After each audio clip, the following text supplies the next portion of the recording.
if you want to call it the first installment, episode, I don't know what to call these at this point. But what this is going to be is detailing the summer going into my junior year. And just a little background real quick. My sophomore year, spring, I decided, I'd gone through my freshman year spring and then the fall of my sophomore year. And along that way, I had noticed that I could compete with these guys because I was going on show team, and so I'd go against the first team guys. So it was fun for me because all week long were like game days for me. So that was a lot of fun. But along that time, I noticed that I was doing all right against these guys, and sometimes I was beating them.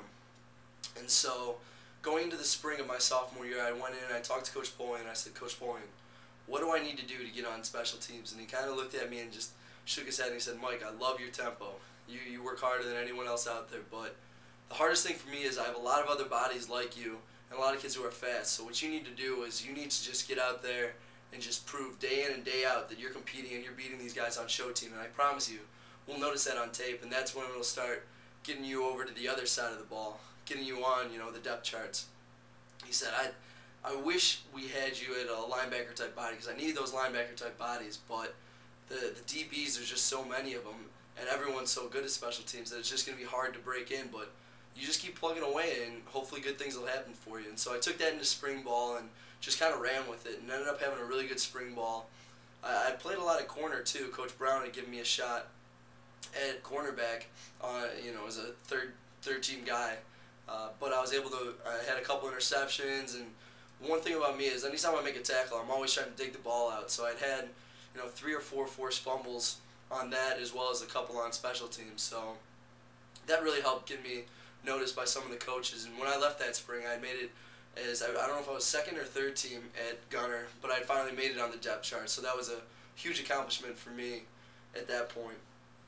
And so I left spring on the depth charts, and that was, like I said, the ultimate goal going into the summer.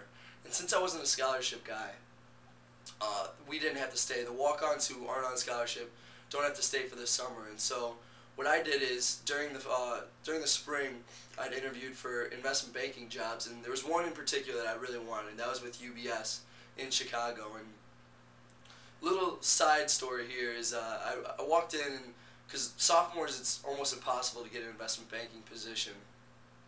And so what I thought was, if I could get Coach Weiss to call in and just give me an interview, I could run from there because I had done so much research and really tried to learn as much as I could about it. And so I walked in and talked to Coach Weiss, and I know the media portrays him pretty tough, and it's too bad because you talk to anyone on the team, and he really looks out for us and really appreciate everything he's done. And I walk into his office, I go, Coach Weiss, look, there's this position that I really want, but they don't really ever interview sophomores, so it's going to be hard for me to get in the door. And he looks at me and he goes, Nello, you want this position? I said, absolutely, Coach. And he goes, if I make this call, you're going to get this position. I promise you that. And I go, Coach, you don't have to do that. I don't want you calling any favors or anything like that, but I just really want you to just call and just explain that to them, my work ethic that you've seen, and just give me that first round interview, and I'll take it from there, I promise you. And like I said, he did it, and I've talked to people who were in on the call because they called in a couple people when he called and did kind of like a conference call. And the things that he said about me, those people said, was just absolutely incredible. So I owe him big time for starting my career off on a big note.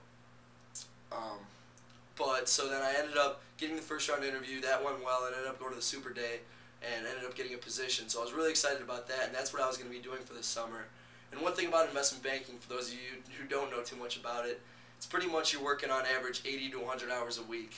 And so doing that and working out is a little bit of a stretch for time.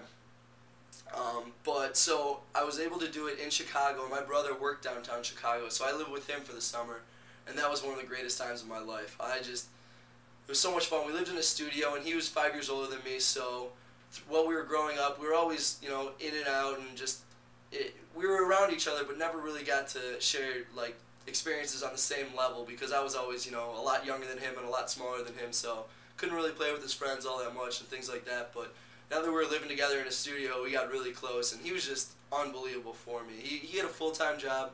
He's an accountant, but he'd always just bring my clothes to the dry cleaners. He'd cook me dinner.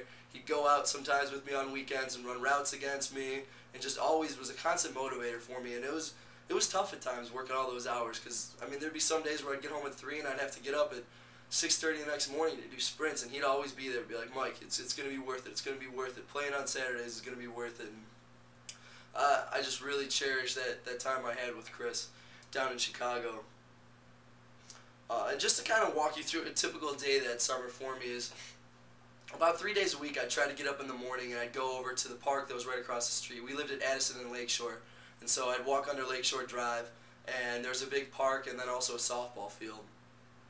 And so in the mornings the softball field wasn't being used, and that was a lot better because the park had a lot of potholes and just all sorts of fun things to twist your ankle on and all that. So I'd run on the softball fields in the morning, and I'd either do like agility or 110-yard sprints and things like that.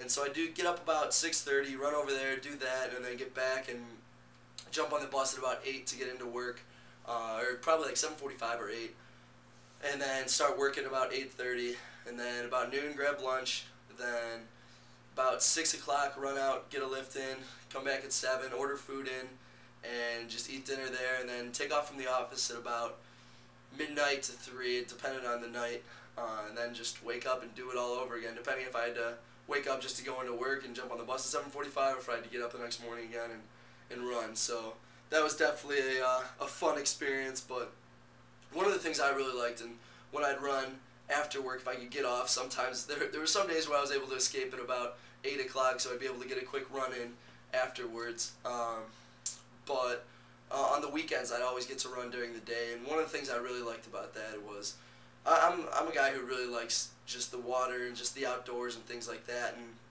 the park is right off Lake Michigan, and so I'd be running agility drills and just dying. I'd be bent over, and all of a sudden I'd look up and I'd see just sailboats out in Lake Michigan, or I'd see people running by on the tracks out there, or just see people playing softball, and it was so refreshing for me from just the constant, go, go, go when I was in South Bend to now kind of being able to do all this and then just look around and just see all these other things going on. It was almost fun for me to go out there and watch everything happen.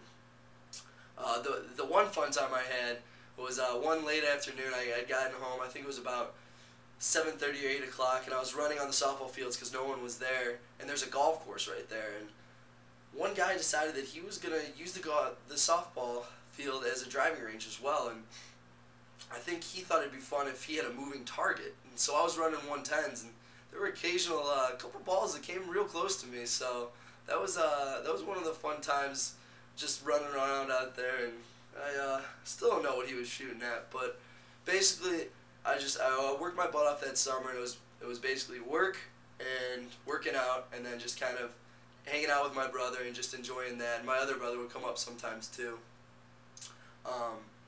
But that was basically the entire summer. But I left that summer feeling in really good shape and really excited. One of the things I did all summer was I stayed in contact with guys who were in South Bend and just said, hey, what are you doing? Are you doing 12 110s? All right, I'd go out the next day and I'd do 14. I was always trying to stay ahead of the curve because I knew that in order to get there, I had to be even better than all those guys. And so if they were doing, 25 minutes worth of agility drills, I'd be doing 30. And just little things like that. I was always trying to stay a step ahead, just not only for the physical part, but just mentally knowing that I was overtraining, and that was a big thing for me. So as I said, I left the summer feeling really good, and I was just ready to head into summer camp and make the push. And so, wait until episode 2. Thanks for watching.